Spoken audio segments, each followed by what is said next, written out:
Next మంచి royal blue colour combination చూస్తున్నామండి. మంచి ఫ్రాక్ స్టైల్ వస్తుంది, కంప్లీట్ గా షార్ట్ ఫ్రాక్ స్టైల్. ఇది నెక్ అనేది మనం కంప్లీట్ గా jewellery neck type of highlight చేసామండి. కంప్లీట్ గా మనకు ఒక డైమండ్ షేప్ ఆఫ్ మిర్రర్ కానీ హనీ కలర్ స్టోన్స్ కానీ పైపింగ్ బీట్స్ కానీ తీసుకొని మనం నెక్ పార్ట్ అంతా ఒక జ్యువెలరీ టైప్ ఆఫ్ నెక్ తీసుకొని రౌండ్ నెక్ అనేది ప్రిఫర్ చేసామన్నమాట. మిడిల్ లో కూడా ఒక diamond type of button stitch లాగా మనకు మిర్రర్ తోనే అటాచ్ అవుతుంది.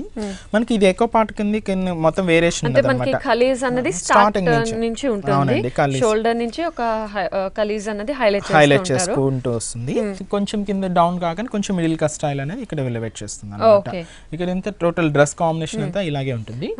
దీనికి మనం బాటమ్ అనేది ఇలా తీసుకున్నాం, కాంట్రాస్ట్ వచ్చే విధంగా బాటమ్ అనేది ప్రిఫర్ చేసాం. బట్ ప్లెయిన్ ఉంది అనుకుంటారు, బట్ దీనికంతా మనం దుపట్టా అనేది చాలా హెవీగా తీసుకున్నాం. చూడండి మంచి నెటెడ్ మీద మనకు గోల్డెన్ క్రీపర్ పార్ట్ అనేది ఎలివేట్ చేసుకుంటూ flower design silver thread use చేస్తూ హైలైట్ చేసుకున్నామండి. ఓకే, సో కంప్లీట్ మనకి మంచి షైనీ బ్లూ తో ఎలివేట్ అవుతూ చాలా హైలైట్ అయింది డ్రెస్. అండ్ ఇందులో కూడా కలర్ చాయిసెస్ అవైలబుల్ గా ఉన్నాయండి. కాస్ట్ కూడా మనకు చాలా రీజనబుల్ గా వస్తుంది, 1560 రూపీస్ ఓన్లీ. సో ఇంత హెవీగా ఉన్న ఈ డ్రెస్ కాస్ట్ ఓన్లీ మనకి 1500